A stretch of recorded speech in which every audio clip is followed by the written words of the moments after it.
Hello guys, good day at maraming salamat sa patuloy na panonood sa mga videos natin na dito tayo sa isang lugar na pwede nating ma-meditate yung buhay natin dito sa mundo. The Bible says in Hebrews chapter 9 verse 27, as it is appointed unto men once to die, but after this the judgment. Ito talagang buhay natin dito sa mundo ay hindi natin alam kung hanggang kailan lang tayo.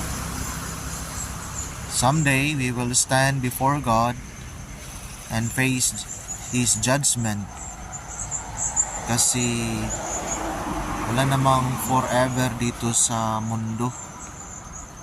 Lahat tayo ay may hangganan. And one day, God will bring us into judgment kung ano yung mga nagawa natin dito sa mundo habang buhay pa tayo, ay i-judge po tayo ng Panginoon. Kaya habang buhay, kailangan nating makaprepare bago tayo po mamatay. And the only way to have salvation is through Jesus Christ, because Jesus Christ died on the cross and paid the penalty of our sin, which is death, mga kabarya. Jesus died for all, so that whosoever who believes in Him will be saved.